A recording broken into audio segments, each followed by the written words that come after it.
TGIF, good people, thank God it's Friday, and welcome to Women's Wrestling Talk. WWT Live is here, and yeah, it's Friday the 13th, but we are not scared. Lots of wrestling action to talk about, and it comes up next. What's up, y'all? It's the Big Flexer, Alexis Littlefoot, and you are tuned into Women's Wrestling Talk. Period. 10, 9, 8, 7, 6, 5, 4, 3, 2, 1, 0. Women's Wrestling Talk, the #1 women's wrestling network on the planet.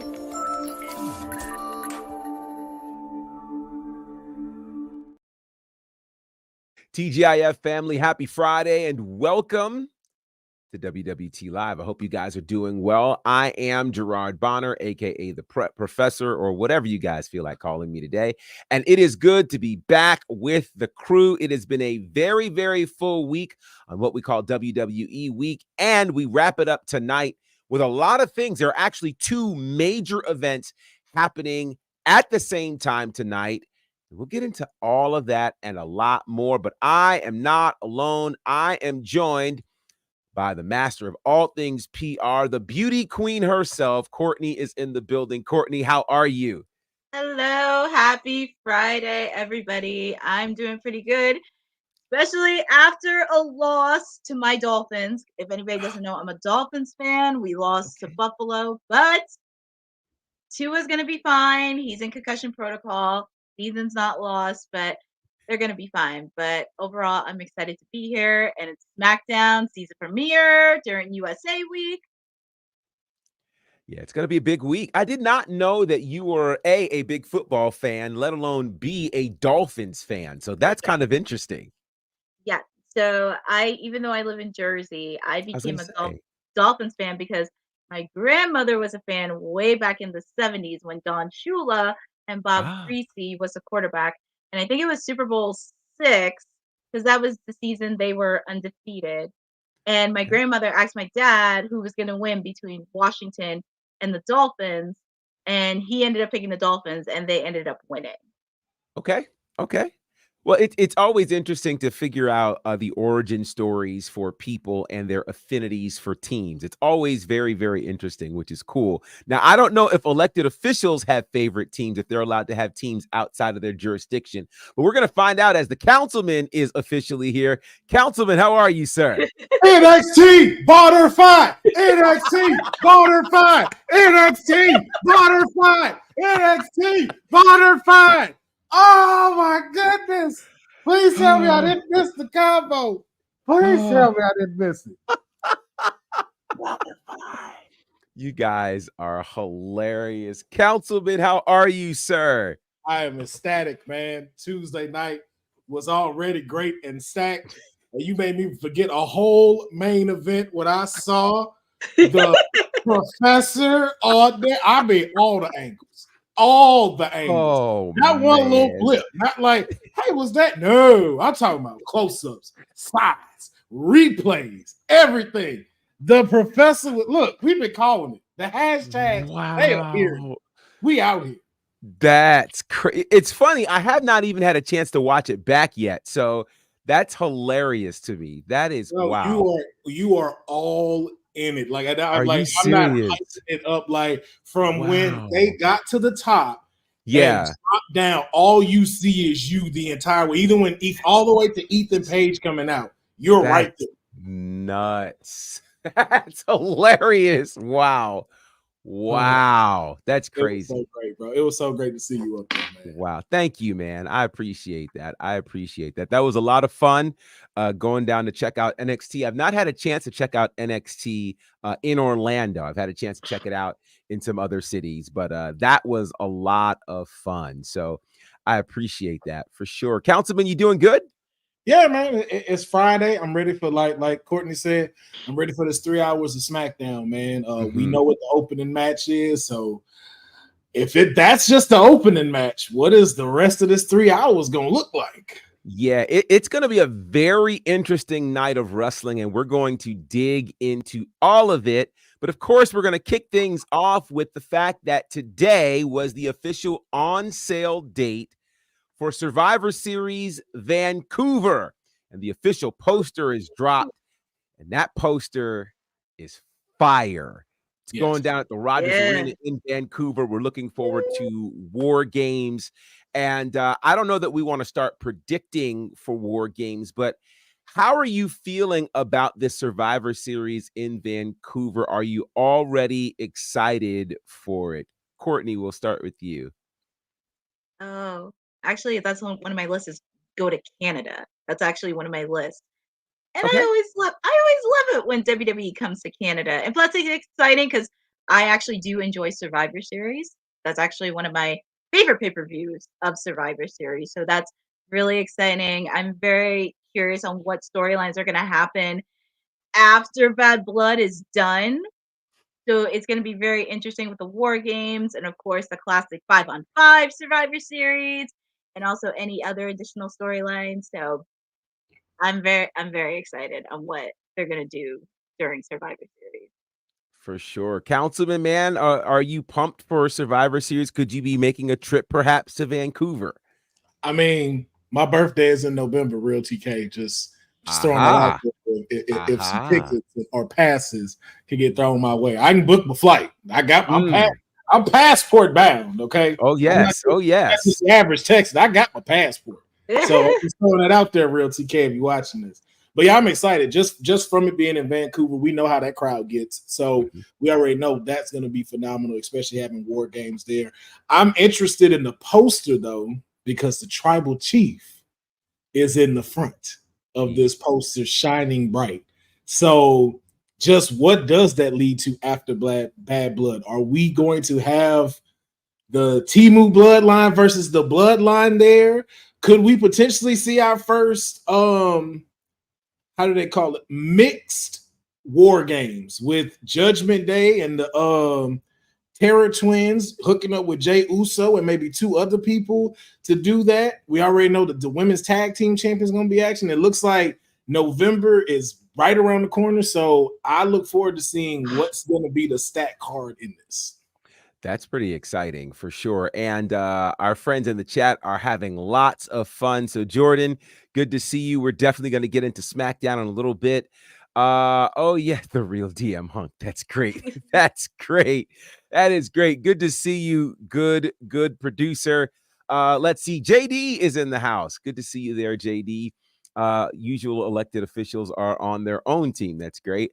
I may be 20 hours ahead of you all, but I can safely say that it's Saturday morning and it's spring there. That's so crazy. We're getting ready to go into fall, but of course it's spring there in Australia, so that makes perfect sense. Eric, good to see you.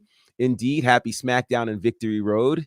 And today it was 28 years ago today where Tupac left us. That is certainly a big deal. Jeffrey, good to see you. November birthday, represent. We love to see it. And special little nobodies, thank you, sir. NXT Bonafide, and it's good to be back with everybody. So yeah, Survivor Series looks like it's, and I think about last year's Survivor Series and just really, I mean, WWE was already on a crazy roll, but we got to that Survivor Series. We had the return of Randy Orton, and then as we're getting ready to fade to black, here comes CM Punk. And it's been an incredible ride. So I'm intrigued to see what will happen at the Survivor Series this year. No doubt it will be big, and tickets are officially on sale today. But speaking of today, today, of course, is the season premiere of SmackDown as SmackDown returns to the USA Network. And there's talk, and we can't confirm or deny this, but there's talk that there's perhaps a new SmackDown logo. And it looks like what's on our screen now. Now, I can't say whether or not this is actually happening. Season premieres sometimes see updates in logos and the like. If this is the new SmackDown logo, do you guys like it? Does it even matter for what you think could happen here tonight? Courtney, we'll start with you.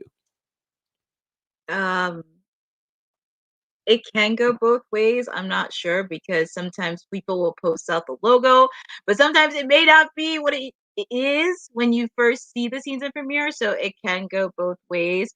And I know with SmackDown moving to USA, they want to rebrand themselves and also really getting into it because, of course, they want to do big on the season premiere. I'm kind of happy they are keeping the signature blue color because that has been their signature color for years. So I'm really happy they're keeping that. But I think with this logo, they're trying to say, even though we kept the color, we kept everything else. It's a new SmackDown, new season, new network. So I'm very curious on how it's going to play out moving forward, not just on tonight, but moving forward onto the USA Network. Councilman, do you think SmackDown needs a new logo with this season premiere, or could we just be looking at some fan art designed to troll us? I don't think they need an update. I particularly like the current SmackDown logo they have, especially coming from a graphic design point. I enjoy it. I like it. I don't think it necessarily needs to be changed, but I'll be honest, if this is the new one, don't know if it's trolling, like you said. I don't know if it's just me, but it gives off USA feel. Like it feels like these are the logos you would see pop up like on the USA Network. So maybe, but then even something else that I heard that I may not be true, or they're just trolling as well, that a new stage may be coming. Well, not a new stage, but a old stage might be returning, and they're bringing back the fists punching through the glass to go along with maybe perhaps a new logo. So I'm not sure, but I was still cool with what they had already. But if this is the one, I guess I'm just ready to just see like what SmackDown is going to be like, and if it's going to stay 3 hours. That's one thing I've been really curious about. Yeah, I don't know if indeed this is actually the new logo. I don't know. The crazy thing about the internet these days, particularly on these X streets, is you don't know what to believe anymore, right? You don't know where people are getting their information from. I have always been a proponent of not understanding where the leaks come from, if there are indeed leaks. And given the way that news travels, particularly in the wrestling world on the internet, you don't necessarily have to be a credible source to get picked up. So I don't know if somebody randomly designed this. I would tend to think that maybe this isn't the one, but we'll see tonight. We don't have long to wait to see what this is going to be like, what the new stage design, if there is a new stage design, will be. Given the way, and I don't know if you guys have noticed, but they've kind of gone away from the larger set designs. They've gone for smaller set designs because that allows them to get more people in the building. You make more money that way. And so I don't know if that fist will be something that can work with a smaller set design or not. Maybe, maybe not. I don't know. Again, we'll find out in just a few short hours whether or not this is all going to go down. But what we can tell you is we know that the show is going to start with what many would consider the main event. Steel cage match for the WWE Undisputed Championship. Cody Rhodes and Solo Sikoa. That's what's supposed to start this show. The rest of the show in terms of advertised matches look like this. Match number 5 between Andrade and Carmelo Hayes. And then we've got a mystery partner teaming up with Kevin Owens to take on A-Town Down. That's all that's been announced for this episode of SmackDown. Let's start here. Who do we think is walking out as the WWE champion in this cage match situation? Councilman, we'll start with you. Oh, this is a difficult one because I want to say in a traditional storyline sense, Cody would walk out. So it leads to something with bad blood. But this is a premiere on USA, 3 hours. And Timu Bloodline, I know like a steel cage is not going to hold Jacob Fatu from not jumping in there like at all. But I'm going to play it safe. And I'm going to say somehow Cody still retains. So we have something set up for bad blood. All right. And with that, if you say SmackDown, she's going to appear. That's how it works. Honey is here. Of course. Honey, how are you? I'm good. Happy Friday, guys. Happy Friday. Happy Friday. What's happening? How's everybody doing? Good. Good. Are you ready for your extended watch along tonight? Oh man, I'm as ready as can be. Got to rack up on my caffeine. Got my dinner already prepared. I apologize for my tardiness. So happy that we're actually talking about this. We Excited. are. You came at the perfect time. So let me get your thoughts as we're kicking off Smackdown tonight with the world title in a cage. Who's walking out as the WWE champion? Listen, I think we already know who I'm gonna pick here. I think at this point we're just not gonna play around with the folks. It's basic. It's Cody's definitely going to retain, but you cannot help but smell something in the air. I just smell something bigger than shenanigans. I just smell a lot of chaos, and something's cooking. Something's cooking. If you catch my drift. I see where you're going. Courtney, let me ask you this. So, of course, Tuesday night on NXT, the Bloodline shows up on NXT, shocking the world. We also remember the season premiere on a new network 5 years ago when the WWE Championship was on the line, and it changed hands in about 9 seconds. Do we see a new champion? Is there any world where we have a new champion tonight to kick off the 5-year run on USA? I think for tonight, I am going to go with Cody retaining only because, as Honey mentioned, there may be somebody laying the smackdown, possibly. However, don't be surprised if both the Street Profits and DIY intervene because they are the tag team champions and they got attacked last week. Well, the last couple weeks.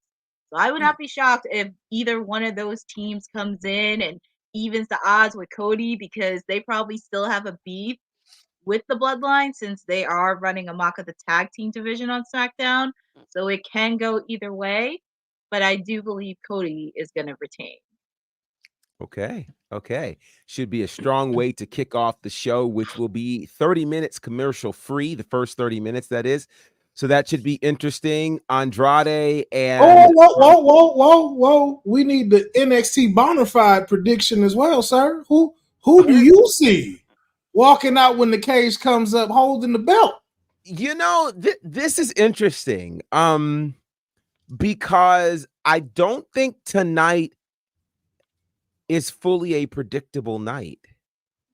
And I mean, again, Kofi lost that title in 10 seconds on the premiere on Fox 5 years ago. Could we see a revisit of a championship title change? Could we see pure chaos happen tonight? I don't know. It's hard to say because a cage match seems so final, seems so resolute, and yet it feels like something is going to happen tonight, something of great significance. We'll see. I'm not exactly sure, but whatever happens is going to be a big deal tonight, and I'm looking forward to it. Of course, we've got Andrade and Carmelo Hayes. That's going to cook. Who do you think is going to be the mystery partner for Kevin Owens tonight when they take on A-Town Down? Any thoughts on that, honey? I've tried to think about this a couple of times, and even in my predictions, I'm still like unsure. But I know Randy is predictable. That seems a little too predictable. I mean, maybe not predictable, an obvious choice. I'll go with that. It's an obvious choice. Even Sami Zayn would be a very obvious choice as well. I'm not quite sure. I'm trying to think of maybe someone we haven't seen in a while. I kind of want to see a little something different. You know, I want to see. I mean, honestly, I don't even know. Maybe there could be somebody coming from Raw, even, or maybe somebody from NXT, even. It's the premiere for SmackDown, and every single thing that's projected to happen tonight has a lot of big energy towards it. So I wouldn't be surprised if it's somebody new that we haven't seen before, or possibly someone that we haven't seen in a while. I just can't put my finger on exactly who. I really can't. Courtney, any thoughts on who could be joining Kevin Owens tonight? This is going to be interesting because it's a season premiere of SmackDown. I mean, of course, obviously there's going to be Randy. Sami Zayn was my second choice, considering him and Kevin are friends, but he's in a feud with Gunther. There's just so many possibilities. It could be from Raw, NXT, since they're all on the same network. I put a bold prediction in, maybe John Cena. It's a season premiere since John started on SmackDown. I mean, he based most of his career on SmackDown, so that was like left field. Maybe John will come in, but I don't know. It could be, as Honey mentioned, a superstar we haven't seen in a while, and that would be really awesome too. But we shall see. Councilman, your thoughts? Say his name and he appears. Well, I would. Landry might be the one to come in. I would love for that to happen, but he'd be doing double duty as he's actually involved in a big match on TNA's pay-per-view tonight. Yes, he is. So Yes, he is. that would be pretty challenging. But that would be fun. Are they not in the same city? They're not in the same city. No, they're not in the same city. They're not in the same city. But it'll be interesting. I love the idea, though. I think that would be a lot of fun. There's a part of me that wonders if this is a great time to introduce a new signing. I wonder if there's somebody out there, either in AEW land or who, has been a highly touted free agent that we just haven't thought of in quite some time. We'll see. I do feel like it will be a surprise that's worth watching, as they are leaving lots of room for surprises tonight. So we'll see what happens. I think it'll be pretty intriguing for sure. But either way, it looks like SmackDown is going to be a must-watch event again, beginning in just a few minutes. Now, let's get to this, because we're in a good season of lists. And we will get to TNA Victory Road before it's over, I promise. So have no fear. So this week's list, there are two big lists that are out. First, let's talk about ESPN's list. They've released a list of the 15 most influential people in combat sports. This includes boxing, wrestling, and MMA. Now, I'm sure we are most interested in who made the wrestling list from ESPN. So let's run through this list of the top 15, and I'll only share the wrestling names since that's what you're really most interested in. First wrestling person comes in at number 13, and maybe I should say this quietly because I kind of know what's about to happen. Number 13 on this list of the most influential people in combat sports is both Jake and Logan Paul. Yeah, I know. I knew I'd see two of those looks there. I knew that. The next wrestling name that appears comes in at number 12, right above Logan Paul. It's the founder of AEW, Tony Khan. The next wrestling name we see on here comes in at number 6. That's pretty high on the list. And that happens to be a member of the TKO board of directors. He is the final boss, The Rock, Dwayne Johnson. At number 5 on the most influential list of people in the world of combat sports, it is the chief content officer of WWE, Triple H. And the number 3 person who happens to be the number 1 wrestling name on here happens to be the president of WWE and a member of the TKO board of directors, Nick Khan. So if you're just Nick Khan. Yeah. So what are your thoughts on this list in terms of the most influential people in pro sports in terms of combat sports? 5 of them being in the sport of wrestling, with Nick Khan topping that list. So in order, it's Nick Khan, Triple H, The Rock, Tony Khan, and Logan Paul. That's a fair list. Despite what people want to say about Logan Paul, man, like outside of the ring, that dude is consistently putting in work. You're consistently seeing on socials everywhere talking about WWE, mentioning WWE in whatever he does, even stuff that isn't supposed to do with that when he's in interviews and they bring it up. So I don't knock that he's on this list, especially currently.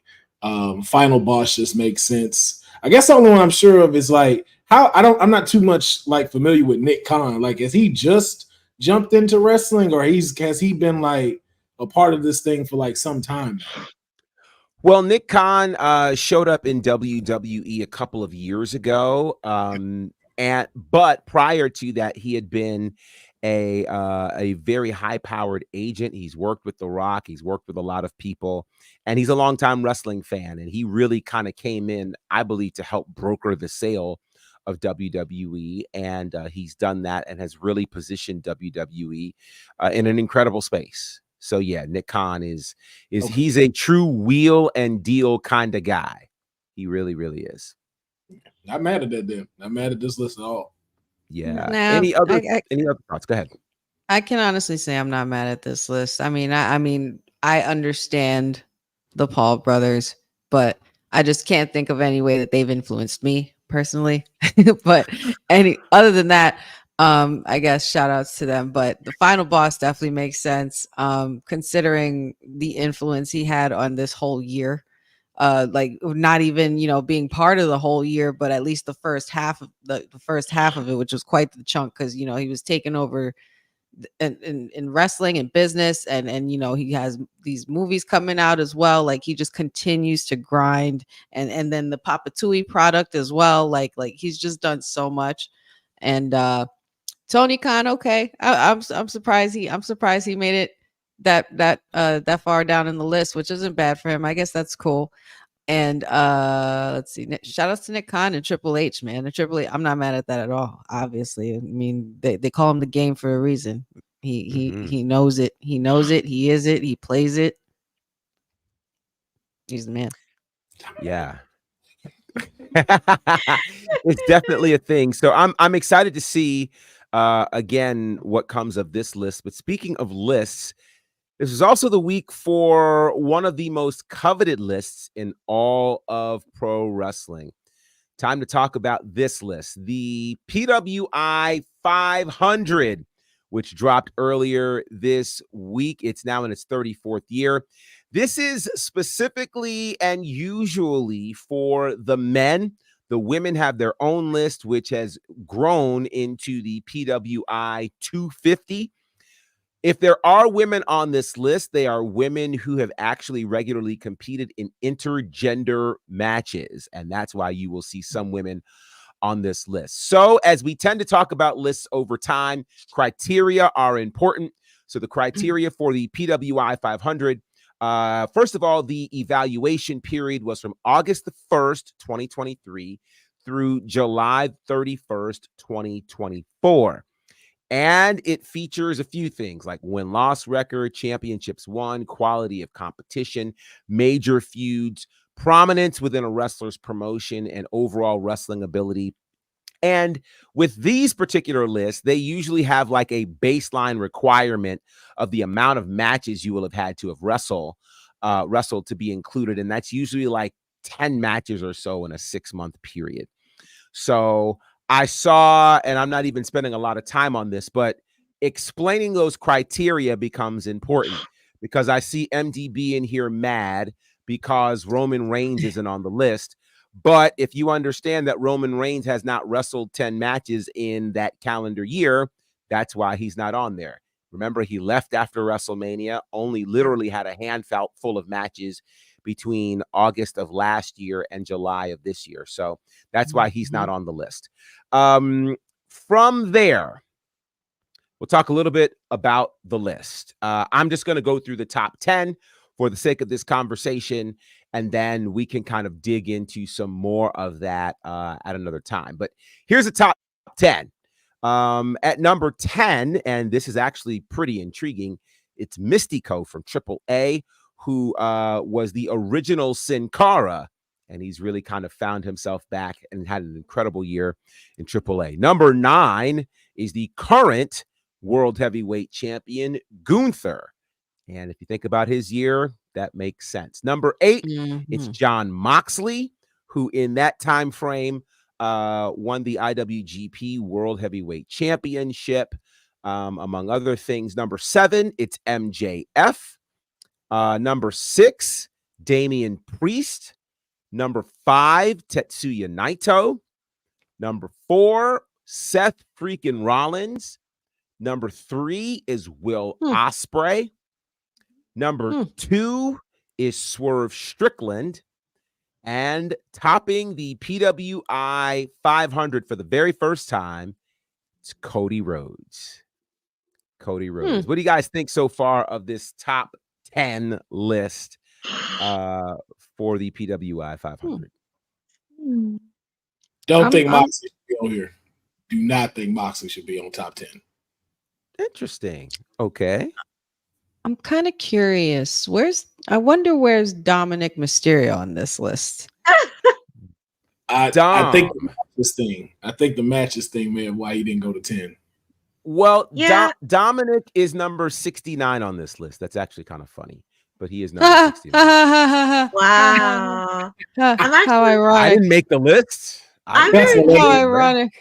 It's hilarious. That is freaking hilarious. But either way, I was curious about that only because I'm like, Dom wrestles a lot. he should be. I feel like he should have been a little bit higher on that list, but I'm not mad at that list either way. Maybe I don't. Yeah. I mean, maybe I would put Gunther a little higher for me personally. I think I would. Okay. Yeah. It's filled with workhorses. I will say that. Like the majority of the ones that are named, like you've seen them like really put their brands on their back and was carrying it for a little while. Seth Rollins, Gunther, Swerve, like even MJF, a lot of them really put it on their backs and represented for the brand. So it's just cool to see that that's what the top 10 is. Seeing these people that really work hard, constantly put their bodies on the line. And I'm just glad to see Cody Rhodes on there. Like if it's, again, like Honey say, we've heard from the Cody crybaby so much. It's like, yo, then let this man have his Jordan year. Top of the PWI, WrestleMania. Yes. Okay. Yeah. Cody's the champ. You got it. Cody's the best. I want to list. I'm going to answer this question for MDB, who apparently did not hear the criteria. How is Seth number 4 when he wrestled twice since January? The criteria for the list, the evaluation period is August the 1st, 2023 through July 31st, 2024. Yes. He wrestled an awful lot between August and January. An awful lot. He was the world heavyweight champion, defending that title on a very regular basis. Got to January and got injured, but was still very prominent, very involved. Wrestled twice WrestleMania weekend. Seth was a major part of things. So it's easy to see why Seth was so high on that list. That's not a big mystery. But again, the criteria began August of 2023. I actually Courtney, like your this. thoughts on this list. Go ahead. Yeah, I was gonna say, before that, I actually didn't give my thoughts on the previous list of the influencers. I have nothing against Logan Paul. I guess maybe because we grew up in a generation of wrestling and he's kind of in the social media aspect of it. So maybe that could be an influence. But kudos to Logan Paul and Triple H and Nick Khan and also Tony. I know people want to give Tony a hard time, but I got to give kudos to Tony because he is yes. Yes, he's trying. So I give him on the list. But going back to this list, I actually don't have an issue with this. I'm actually happy with this list, especially with some of the matches that everybody have. I'm very happy for Swerve that he is on this list because he really put in a lot of work throughout the year. So I'm happy he's on the list. Good for Cody. Good for Seth Rollins. That man on this list? Drew's got to be on this list too. Drew's on the list. He's just not in the top 10. Okay. Drew is actually number 13 on this list. Oh, not He's bad. number 13. That's not bad either. Yeah. Where's CM Punk ass on this list? Well, CM Punk is not on this list because, again, remember, you had to have wrestled at least 10 matches, and he only wrestled. He was only in one in that time frame. Well, no, he was in more than one, but it was not quite 10. Not quite 10. Did Lola Vice make this list by any chance? Oh my God! Well, I she knew would not make this list. She would be on the PWI 250, which is going to come in a couple of months. We'll see. Hopefully, she lands somewhere on there. That's really quite funny. Oh, Councilman, you are quite the wall buster. Oh no, I don't care where Mick Foley Jr. landed on this list. I don't care. Wow. Someone. Okay, so are you referencing Sami Zayn? Well, Yes. Sammy is number 12 on this list, right above Drew. Which, again, hard to be mad at him given the year he had. So, yeah. Samoa Joe is number 11 on this list. I think that's super interesting. That is that quite one, interesting. That's interesting. That one is interesting to me. Only a couple of months as the AEW World Champion. Prior to that, he was the Ring of Honor Television Champion before he gave that title up. Very interesting. Very interesting. That's probably one that I would question in terms of placement, but be that as it may, shout out to Mustafa Ali, who's number 19 on this list, which is pretty incredible. Nick Nemeth comes in at number 22. This one is interesting to me. Adam Copeland, the artist formerly known as Edge, is number 26 on this list. That feels a little high to me, but maybe it's just. Do you really have that many matches? Yeah, that's what I was about to ask. I was gonna say, he certainly ended up wrestling a lot when he got to AEW. That's for sure. Well, but wow. But then he got hurt at Double or Nothing. Made it past the number of matches by just a little bit. Probably by a smidge. Yeah. He did. Let's see. Shout out, of course, to our producer. Is Roxanne Perez on this list? I imagine Roxanne's going to be very high on the PWI 250. She absolutely will be. Oh, yes. I wouldn't be surprised if she's top 10. I would not be surprised. Someone said it's Christian Cage on this list. Christian Cage. Let's see where Christian is. The father has to be. Christian Cage is number 29 on this list. Oh, wow. Great. So great for him. Yeah. Work legend. Yeah, and number 28 is Trick Williams. I love that for Trick. I like that. I love that too. That's huge year for Trick. So, yeah, the list is out there. If you guys want to grab the magazine or whatever, you can grab it digitally, of course, from Pro Wrestling Illustrated. They've got some great things on there. All right, we're going to take a quick break, and then when we come back, we've got some more news to talk about, including our preview of Victory Road. This episode of Women's Wrestling Talk has been brought to you by All Caribbean Wrestling. Catch the wave. Go to allcaribbeanwrestling.com to check out all the latest pay-per-views or go on the YouTube page at All Caribbean Wrestling. Also, go and check out their socials on Instagram at All Caribbean Wrestling and on X at All Caribbean WR1. All Caribbean Wrestling doing some amazing things, and the next big show for All Caribbean Wrestling is just a few weeks away, actually. It's about 5 weeks away. It's happening in the Bahamas, Nassau, Bahamas. It's Fight for Paradise. It's going down at the Kendall G.L. Isaacs National Gymnasium. Lots of incredible people are going to be there, and if you look on this poster, you see some very interesting photos here. Mark Henry, Teddy Long, the APA, they will all be there along with Lindsay Dorado, Elijah Burke, the New Nation, Kalia Capri. It's going to be crazy. So if you're looking to make a trip to the Bahamas, October the 19th, that weekend, you'll want to be there for Fight for Paradise. It's going to be amazing. Now, what should be a pretty incredible fight will be happening on October the 5th. Bad Blood, the Hell in a Cell match between CM Punk and Drew McIntyre. But it's interesting because this young lady, AJ Lee, has gone public by saying she has no clue what's going on between Punk and McIntyre.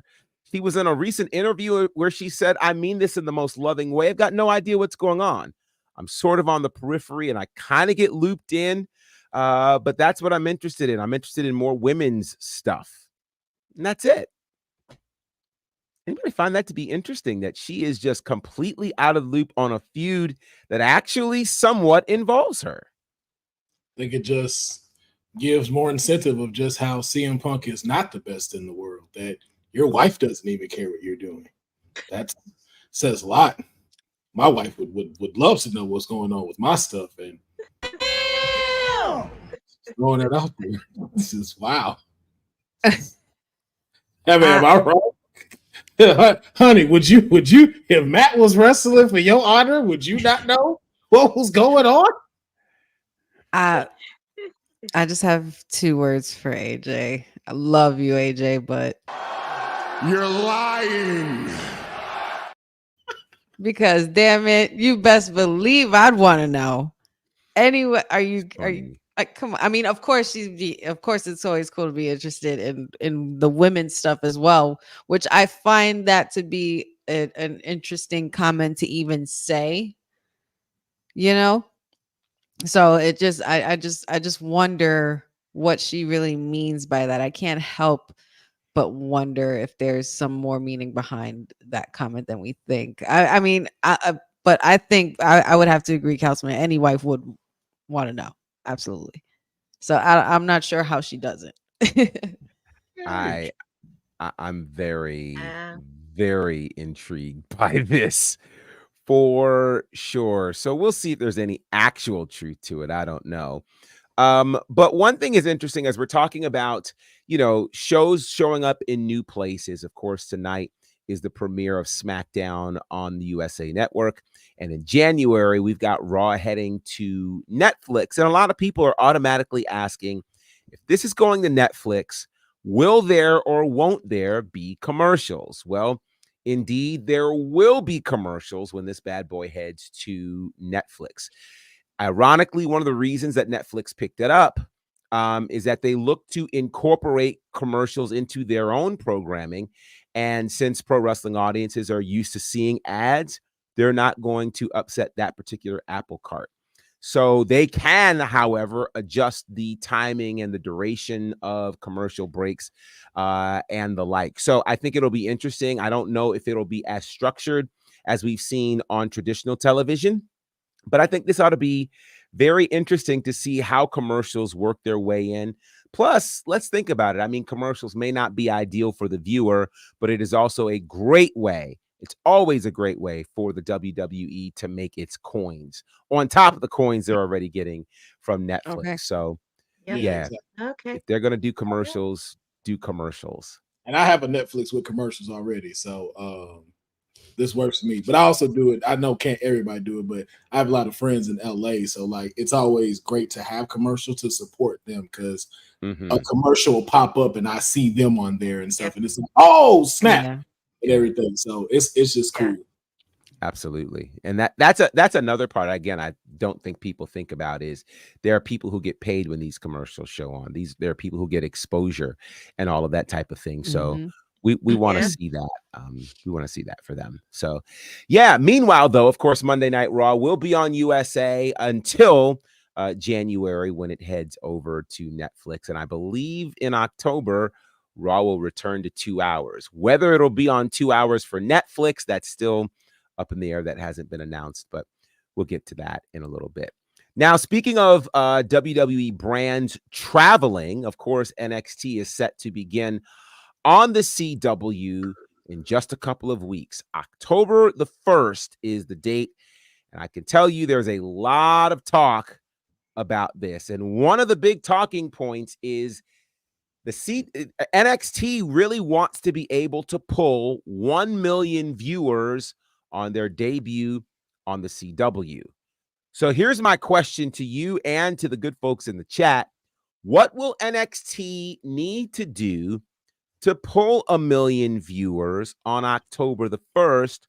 Or do they have to do anything different than what they're already doing? Courtney, let's start with you. So this is kind of a big deal since it's their season premiere. I think it would be great and nice to see some superstars from Raw or SmackDown unannounced. That would be really interesting. Or use a partnership from TNA, like get somebody from the TNA roster who you probably haven't seen wrestle or used to wrestle in TNA, which that would be a shocker. Or unexpectedly, they'll have a title defense. I'm not sure which one though, but it would be nice to see if Ethan Page is still champion. Of course, Roxanne's going to be champion, facing off against somebody they haven't seen in a while. It could be in TNA, it could be Raw, it could be SmackDown. Somebody they would probably least expect they would face, or somebody that would come to NXT. Well, we already know that Ethan Page will be defending the NXT Championship against Trick Williams on that night. We know Roxanne will be defending the Women's Championship against Julia. So those are two pretty massive matches that should pull a lot of eyes in for sure. Councilman, your thoughts on what NXT they need to do to get 1 million viewers, or is there anything that they need to do that's different? I think just continue to have a stat card like they're doing. Like I think Tuesday showed a lot. Like not only those two title defenses, but CM Punk will be there. It's in Chicago, so we know that's going to be filled. We also learned that the women's tag team champions will be in the house. So Bianca Belair making her home return to NXT. Jade Cargill there for the first time. And I think to Courtney's point, like I mean, pull out all the hitters. Like pull out, give Joe Hendry a match. Let's see the Juggernaut have another open call match or something like that to where we see, but it maybe a fatal 4-way match or something like that to where we're seeing that split. And then just some pop-ups in the back, like kind of how Cody Rhodes did when he visited, seeing them kind of in the back. I love how they've set up the backstage stuff of everything, like in the locker rooms, how people are passing by, the little trickles of stories that could come about.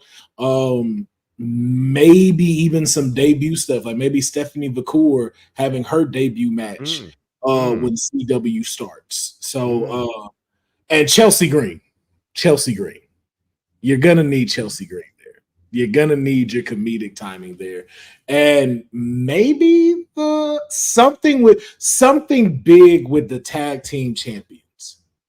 I need some kind of big match for the tag team titles. And I need some veteran tag teams in there and some of the cats from NXT. And just, I think all belts should be on the line on the first show. And I see a lot of people saying Kalani versus AJ Lee.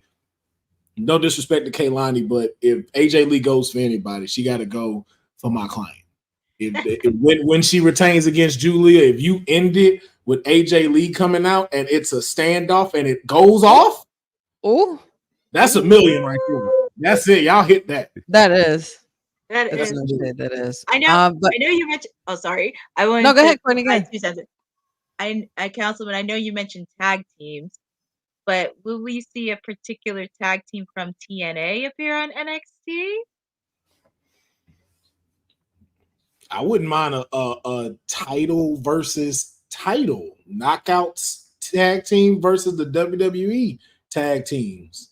Also, too, what's been lingering around, maybe the Hardy Boys making an appearance because they have definitely said that they have their eyes on the NXT tag team titles. But I think with NXT, you have so many opportunities that I think getting to 1 million is very easy with what they've set up already. To your point, Professor, I think you already just how you piece it together, you're going to get guaranteed 1 million views because we're in now with NXT. Honey, your thoughts? What NXT may need to do to get 1 million viewers on that debut episode, or is there anything that they need to do? I think I think they just need to keep doing what they're doing. Considering everything that's transpired the last couple of weeks. Even with the bloodline surprisingly showing up, like that actually surprised me, like shocked me. Um, I would imagine that we would possibly see some returns or even some alumni. I would love to see some NXT alumni there, maybe like DIY or even I don't know, something big even maybe like it has to be a moment. There has to be at least how like the element of surprise is always good because I enjoy the element of surprise because even when they had the whole beef with Seth Rollins and Triple H, and Seth Rollins showed up on NXT during their pay-per-view, even though and they were set to face, like it was just it's just one of those things where it needs to be like a shocking moment. I just think that they're doing just fine with what they got, but just add a little sprinkle of spice in there just to heat things up a bit because Shawn Michaels, if there's anybody who knows how to chef it up. Yeah. I got two more just to throw out there. Okay. One, I know it's very far, but I would love to see the final boss have a segment with his daughter. Like just to like I like seeing what you're doing. Just that right there. I just think that'd be really dope to see them. Well, who knows more about millions and millions than him? Wow. That would be very interesting. But if you really want to hit a million, you need NXT Bonafide. If you want a guaranteed million, yes. Has to be paid Hashtag in the comments. Hashtag in the comments. NXT Bonafide right guys. now. Yeah, hashtag. My That's all I'm Lord. gonna say. So the roof will blow up. Let's run to some of these comments because people have some interesting ideas here. West versus Zach in a Chicago street fight. That could go. That could really go. Let's CM see. Punk. That's right. They're going to be in Chicago. CM Punk. They are going to be in Chicago. So Punk being there, I think, will be plenty. Yeah. Hot take. You want to shock everyone. Let Roxanne beat Julia with all the shenanigans. And then obviously with the rematch, Julia takes it. I think it's interesting that you say that. It almost seems so obvious that Julia wins right out the gate that you might need a shocker. And maybe there's something to that. I'm assuming St. Louis will host the WWE portion of WWE versus AEW War with Title Tuesday on October the 8th. So that's 2 hot weeks in a row that they'll want to do a million. Again, I think they're going to be in 2 arenas. So there's going to be something special. And then there's something that I'm going to mention that I think will hopefully help make some sense out of this. Kalani Jordan versus AJ Lee would shock everyone for the North American Championship. It'd be interesting. Lexus King and his barber in a 10-minute tutorial on how to get that. That's great. That's great. Damien, welcome. Why not bring in UFC fighters who want to wrestle in WWE? I mean, they have the merge with them, but they haven't done anything with UFC other than Cain Velasquez. Well, 2 quick things. 1, again, it's not a merger. And 2, I don't know if you'd want to bring in UFC fighters on the NXT premiere if they have not trained for this. I mean, NXT has gotten to the point, and I saw somebody tweet this a while ago, and I totally believe it. NXT is no longer developmental. I mean, it was really only developmental during the 2.0 stage. At this point, if you want to see developmental, look at Level Up. That's really where developmental is. But if you're on NXT at this point, especially with them going to the CW, you're on the 3rd brand. I mean, that's just kind of how that looks. Let's see some more hot takes. Fatal Influence wins the women's tag titles, and NXT team needs to hold the titles. Wow. That's an interesting take. I don't know if we've seen enough of Fatal Influence yet for them to do that on October 1st. Yeah. I think maybe somewhere down the road, but October 1st is just a couple of weeks away. I don't know if that's. I think I just had an idea. I would, what I would like? I would like a worthy opponent for my North American champion, Obafemi. Oh, well, funny you should say that, because Jeffrey says we need a Moose and Oba stare down. That stare down would be crazy, and Chicago would go nuts. Yeah, I need that. I don't care what else what's being talked about with Moose and how he, with TNA and everything. Like I just want just come on over, man. Just do it. Just do it. We all know it's there. It's like the elephant in the room. Like we know. Like just come on. Like, we've been building up Obafemi this whole time and everything. He's a great champion, but we need that Jordan Grace moment for the North American Championship, as well as for even the women's as well. But that I need. I've been saying this for a while. I would love Moose and Oba because woo, that's a wild match. Now, here's something interesting. Oh, go ahead. I was gonna say, I know you may not like this one, but if Ethan Page retains and Logan Paul comes out to challenge, oh my God. What? Just the mic segments alone between those two, though,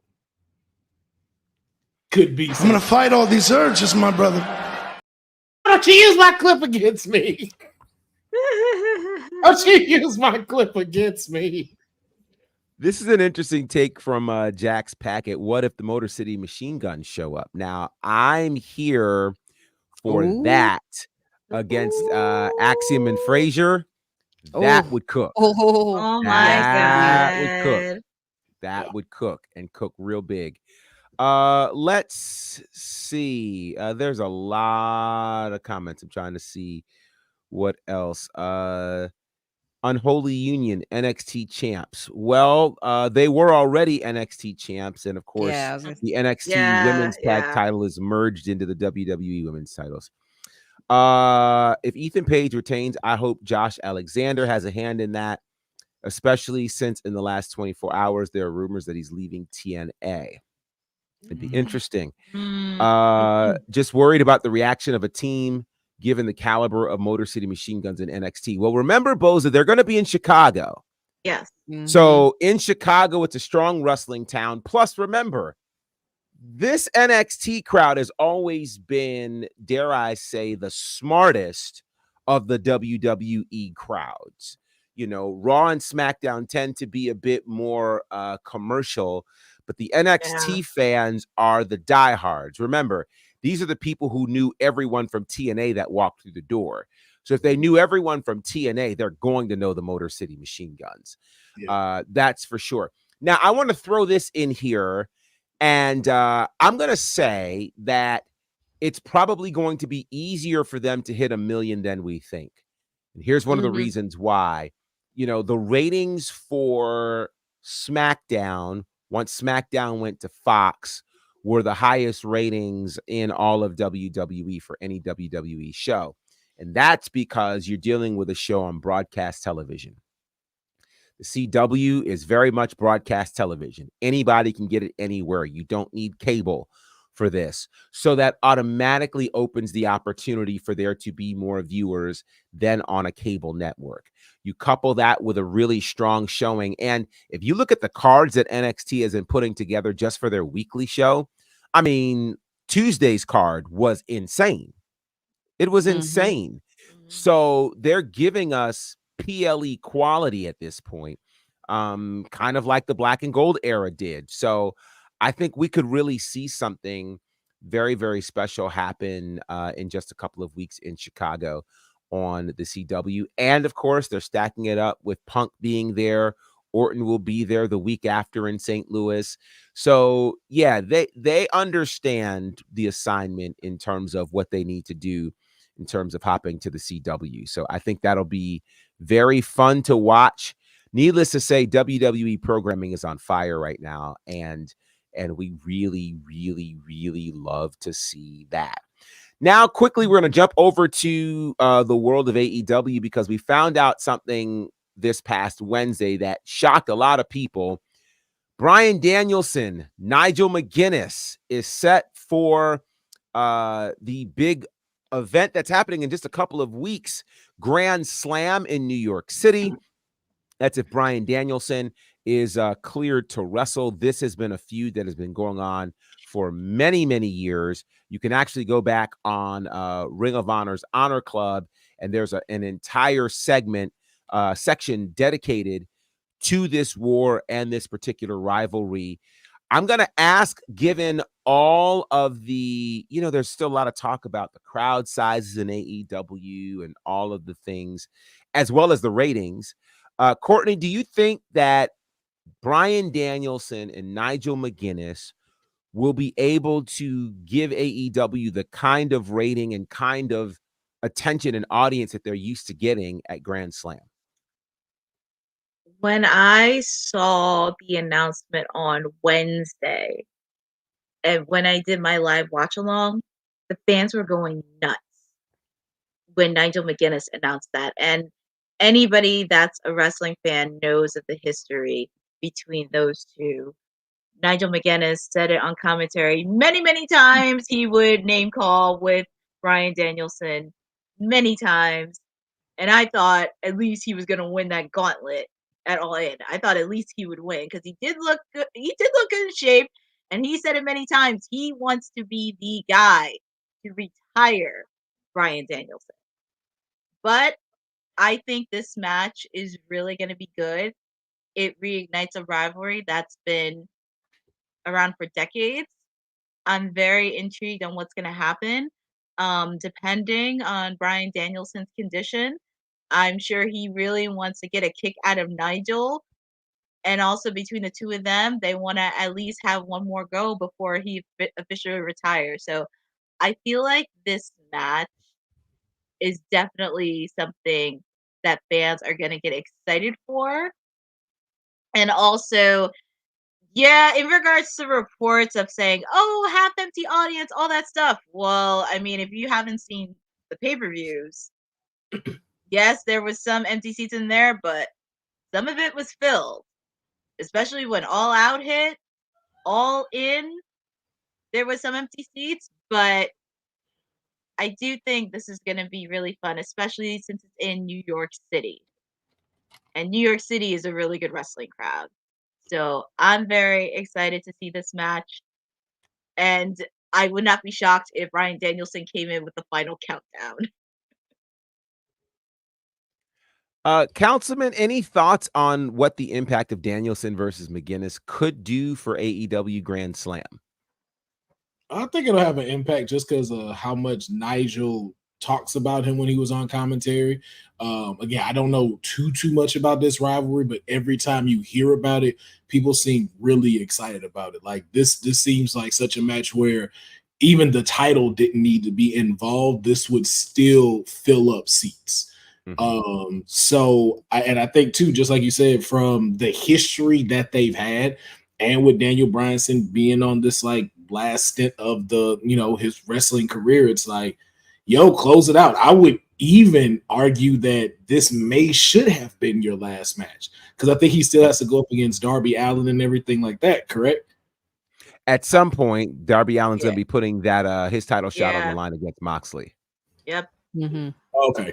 Yep. So it's just like, yeah, I would have even made this like your last one, but I'm sure like he wants to, big up the next person that's gonna go on into the future as Danielson would normally do because of how much he loves this business. But I think this is one of those that's like people are gonna want to fill in seats. I just hope AEW promotes it well because when it's Grand Slam, it's in a couple of weeks actually. Like you need to, like you got to really up the promo game up. Like like you own Ring of Honor, so take us through their entire journey. Bring us back these feuds. Like even air up some of their matches again. Like I don't know if they're in like 1080p, but like reformat those for 1080p and re-release those. Like get those people that may not fully know this story, let them start to get it and understand. Like there is really some ironic to say some bad blood between these cats. Let's really bump it up. So I just hope AEW does it like that. But it got the potential to fill in seats. And and even to Courtney's point, I've seen their seats begin to get filled. Like we saw what happened with being in Wembley. That's a big challenge. But you saw All Out look packed. So I think that they'll still be able to do it with Grand Slam too. Honey, any thoughts on this idea of Danielson versus McGinnis and what it could do for Grand Slam in your neck of the woods?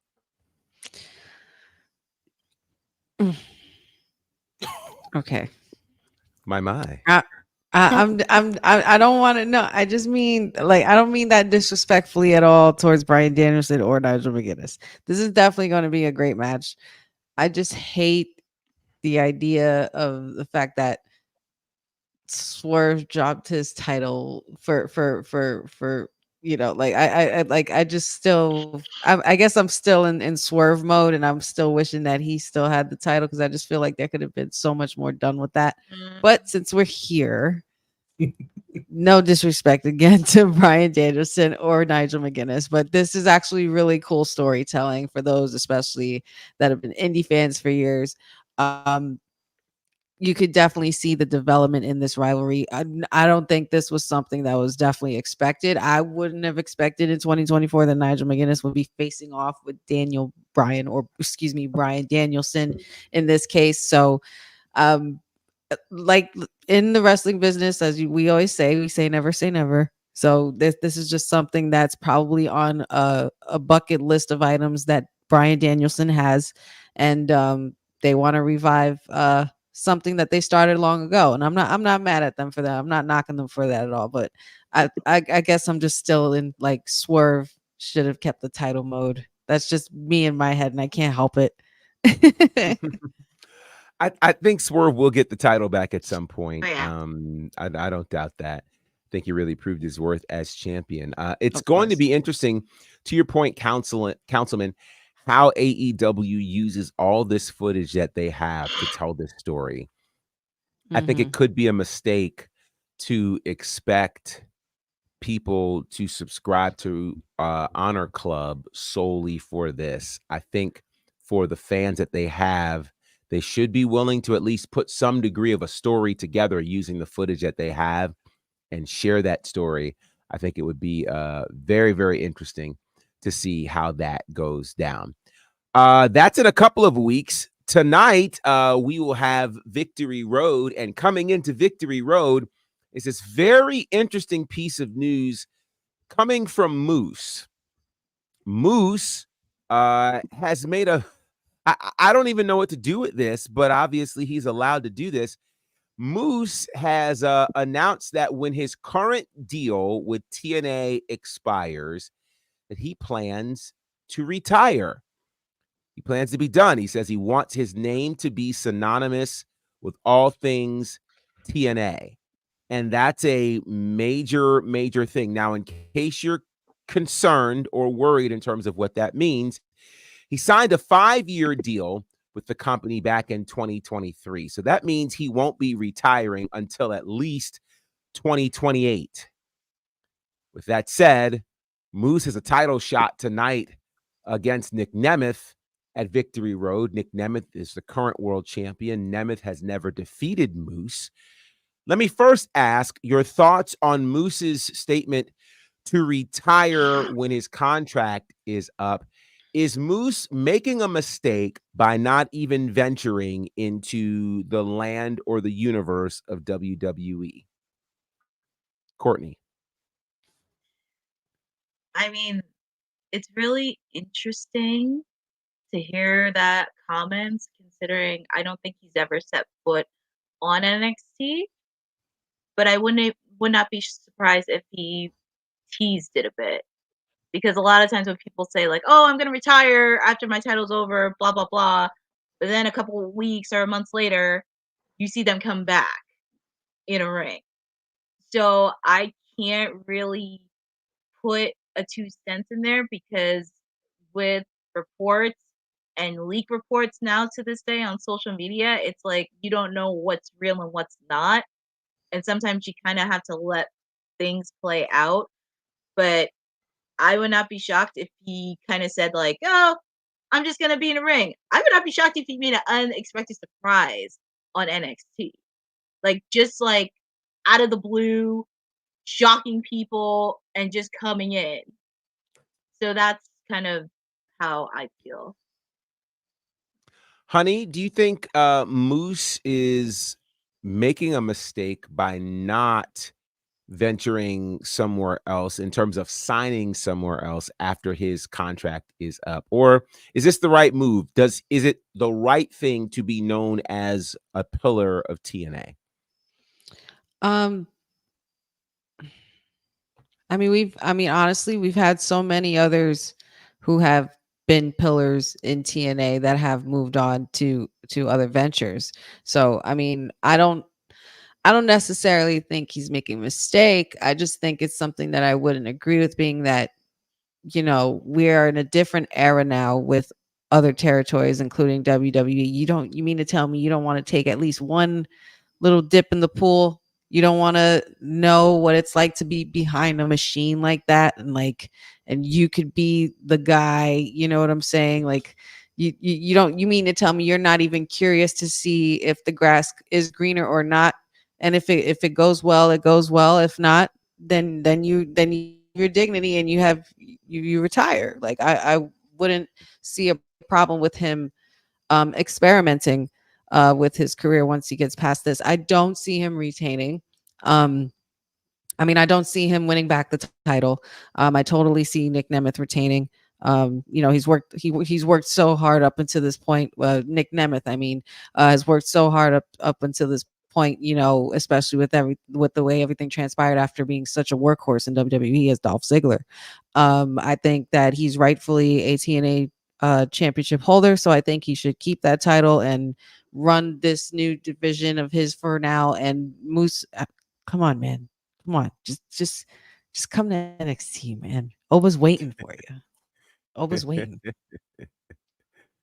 Councilman, your thoughts on Moose and his decision to retire when his contract expires in 2028? I think to the question you was asking of, is it a mistake? You damn right it's a mistake. How you, unless it has to do with from a physical toll, you just want to reserve your body to be able to live a full life. That I understand. If you're intact still, if you're like a Bobby Lashley and can still go, why would you deprive yourself of the possibilities of what you could do, especially with wrestling being the hottest it's ever been? Mm-hmm. Why deprive yourselves of, I'm not even just thinking of NXT, like, bro, you've done so much. You are a Raw Smackdown bound easily.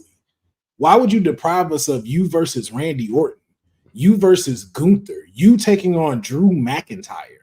Like, why would you deprive yourself to let everyone else know? And I think too, that just even, gives more to you being a TNA pillar.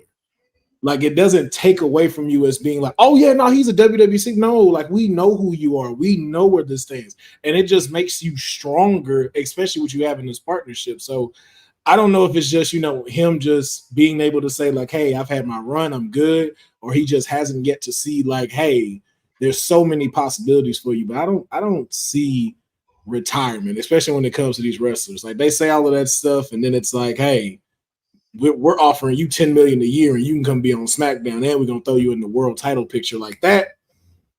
Moose, you going to jump at that real quick. It's interesting because Moose is the highest ranked TNA wrestler on the PWI 500 this year at 15. And so, I often think about when people don't decide to at least try to venture into places like WWE or what have you.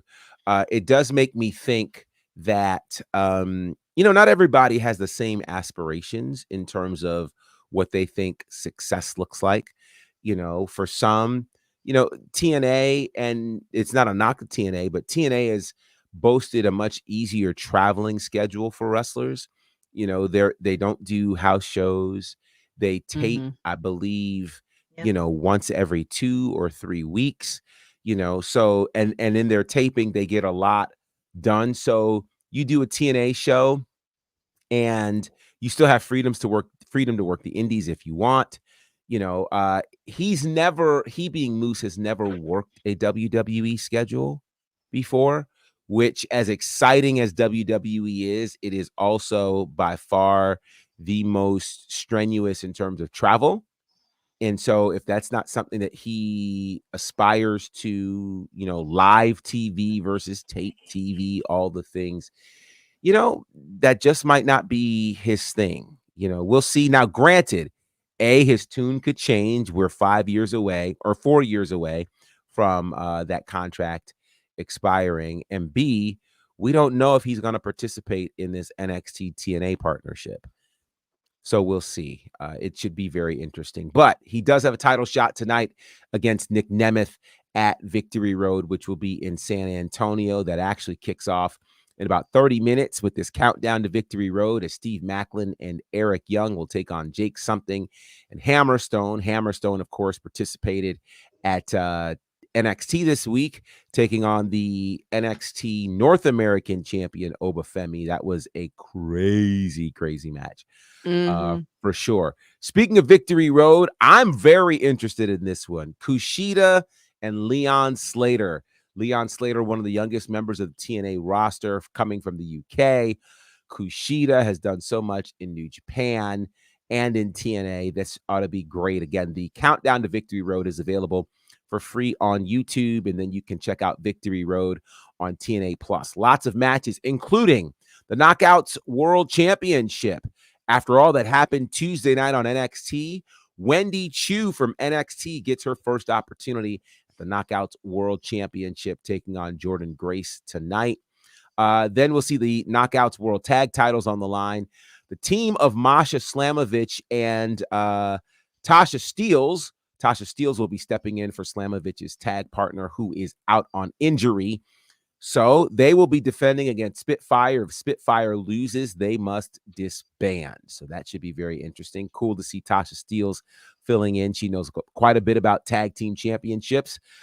Josh Alexander takes on Joe Hendry, which is why we won't see him on SmackDown tonight, unfortunately. But this should be a very interesting match. This one is wild to me. PCO and Rhino against Matt Cardona and Steph DeLander. And if you'll remember, PCO and Steph DeLander recently got married, and there have been all kinds of weird things happening thanks to Matt Cardona. This ought to be quite the match tonight. Zachary Wentz, the new X Division champion, will take on Speedball Mike Bailey. And then the Hardys, they're taking on First Class tonight. It should be a very, very stacked night for all things TNA. Any thoughts on Victory Road tonight? Any predictions for anything? Council. I got a question. If Spitfire loses, which one's gonna be Spit and which one's gonna be Fire? Oh boy, oh boy. Lord have mercy. That's all I got. That's all I got. Sorry, I couldn't resist. I couldn't help. I'll take that too. I couldn't resist. The Womp was in order for sure. For sure. Courtney, you have any predictions on Victory Road tonight? I might have mentioned this past week regarding Jordan Grace and Wendy. I think they're gonna have a good match, and this could be one of Jordan's toughest tests. I know I don't want to go against her, but it's gonna be interesting. And I know Wendy likes to play mind games, so that's gonna be. I'm curious to see how Jordan's gonna handle it, not physically but mentally. Like, how is she gonna conquer Wendy's mind games? But I don't know. Maybe Wendy Chu. Spoiler alert. Possibly a spoiler alert, but we're gonna see what happens. Of course, it's always nice to see the Hardys on TNA. Of course, I'm really excited they're wrestling within the tag team division, and also seeing Zach defending the TNA X Division Championship. That's gonna be a good match as well. Honey. Zachary Wentz and Mike Bailey. I'm looking forward to that match for sure. I think Zach is going to keep it. And Wendy Chu and Jordan Grace. I might be on the opposite side of the fence. I'm gonna have to go with the Juggernaut. I just think she just got to watch her back. Who do you see Jordan losing to though? Like eventually, like if it's not Wendy Chu, who could y'all see like toppling the juggernaut. Toppling the juggernaut. Oof. TNA or NXT wise. It's a tough one. I was gonna say that, Boza. I was gonna say maybe Masha, but then I saw Cindy's comment. Definitely not Lola. I don't. I'm not even sure. I mean, I know she's not around right now, but I would think somebody like Nikita Lyons, maybe. You know, I feel like she would definitely be worthy to take out the juggernaut. I'm not sure though, because it's hard to bet against Jordan Grace, man. She's just so damn good. She's so damn good. So that's why I'm going with her. Yeah, she's good, and it feels like she's getting better, which is scary. You know, you could argue the same thing about Roxanne, and Roxanne is the only one who has beaten Jordan Grace in the last year or so, which is crazy. So it'll be interesting. It'll be very, very interesting to see how this goes for Jordan, because I can't think of anybody who could possibly do it. Cindy raises an interesting point. Julia versus Jordan would be a wild match, and it definitely would. I'd love to see something like that. So we'll see how it goes. Needless to say, it's a full night of wrestling. You've got TNA Victory Road happening tonight. You've got the season premiere of Smackdown tonight. I believe Rampage is going to be on tonight. Lots of wrestling for you to choose from. Hopefully you'll be watching something tonight and enjoying whatever it is that you see. Let's get into how we can find everybody, because this is going to be a lot of fun. Courtney, how can people find you? So people can find me on both Twitter and Instagram on @CourtneyNJ11. Also, if you did not catch it this past Wednesday, I am doing AEW Dynamite Watch Along every Wednesday, All Elite Wednesday. I am super excited, especially since it's the week before Grand Slam. So feel free to join me every Wednesday night going through Dynamite. This past week was super fun. Everybody in the comments was chatting. Even our producer, he gave me a chuckle a lot of times during the watch along, but it's really fun. And feel free to catch me. Oh, and feel free to catch me on here every Monday, Wednesday, and Friday. Awesome sauce. Councilman, how can the people find you? You can just find me here Monday, Wednesday, and Fridays, and then on my lives on YouTube and Twitch on Wednesdays for TCW. But I have a big announcement just because SmackDown is so big today. I'm joining Honey for the watch along, man. The tag team champions are gonna be on the watch along tonight, all 3 hours. Go. Partner, I'll be on there tonight with you, my buddy. Oh, I love it. Going to be fun. That's going to be fun. Oh boy, oh boy. Duck it, duck it, quack, quack. Oh, shoot. That's going to be great. Honey, how can the people find you? I mean, you already know where to find me every Monday, Wednesday, and Friday, especially Fridays for an extended time. And we have a 3-hour special tonight. It's going to be so much fun. As you just heard from my tag team partner, my other half here, he is going to be joining me for our 3-hour special Honey Night Smackdown watch along. We are so excited. So much is going to be happening. So feel free to stick around at 8 o'clock. It's going down and you don't want to miss it. Other than that, you could definitely find me always acknowledging my tribal chief, and that is Roman Mother effing Reigns. And you can find me over at Wrestling with Honey, TikTok, Wrestling with Honey, Instagram, Facebook, Wrestling W Honey, and like and subscribe to YouTube. Tell your friends about it. The Wrestling with Honey podcast is in town, almost ready to roll. Awesome. Of course, you guys can find me at Bonnerfied across all of the social spaces. And I've been hearing, because honestly, I didn't even know this was a thing. And I think you, Councilman, were telling me that a lot of people apparently saw me on the show for NXT Tuesday night. I just posted earlier my view of the whole situation between between Trick Pete Williams and Pete Dunne Dunne. and Trick. Go check that out because I that's saw it. just it's a pretty cool view, and you'll see why I was as shocked as I was, because it was literally right next to me. So Literally. definitely check that out. All kinds of fun things are happening in my world. You can check out my work with Southern Honor and IWE on IWTV. You can check out my commentary work with the Nightmare Factory and All Caribbean Wrestling on their YouTube channels.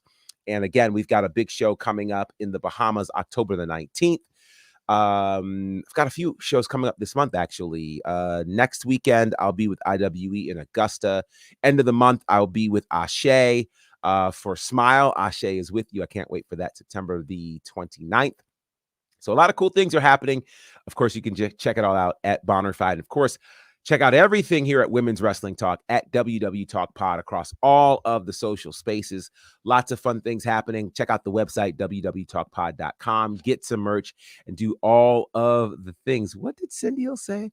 Was half expecting the professor to grab a mic, look into the camera, and say he's the boss of WWT. Hey, no, there will not be any hostile takeovers here. No. We're sophisticated folk. We don't work like the Timu bloodline around here. He's gonna be invited. But to even the mayor's point, when we talked about it, man, and just even a testament to you, and just to give you your flowers, like that just shows you like how much you pay attention when it comes to these things, because even when we were watching you, it's like, yo, you're doing what a fan is supposed to do. All of the emotions that you were giving, everything that you were acting, it was like, yo, this is how you know this is what the professor does. And that's why we were just so excited to see it, because it was like you couldn't help but draw your attention to you, because it's just like it made those moments even more intense because of your responses. Wow. Well, I appreciate that. That means a lot. That really, really does. Well, shout out to everybody in the chat. There are so many of you guys rocking Jeffrey and Boza and Cindial, which is when he has a grin on his face. Well, that's kind. You're very kind, Cindial. I appreciate that. Jeffrey, and there were a lot of folks in the chat with us today. Eric and Alan, it was good to see you. And so many others. I know I'm missing people, so forgive me if I didn't call your name, but we see you in the chat, and we appreciate everyone's contribution to what's happening here. Remember, at the top of the hour for the season premiere of Smackdown, it will be Cody Rhodes taking on Solo Sikoa in the steel cage for the WWE Championship. And you can hang out right here for the watch along with Honey and the Councilman. They'll both be here. It will be fantastic. Stay in the comments, have a lot of fun, and you just never know what's going to happen around these parts. But we'll be here to cover it, because that's what we do. We're WWT Live as part of Women's Wrestling Talk, the #1 women's wrestling network on the planet. Thanks for joining WWT. Don't forget to like us on all social media platforms at WWTalkPod. Like and subscribe on all video and audio platforms, like yesterday, my G. And check out our website at www.talkpod.com. Thanks for watching Women's Wrestling Talk, the #1 women's wrestling network on the planet.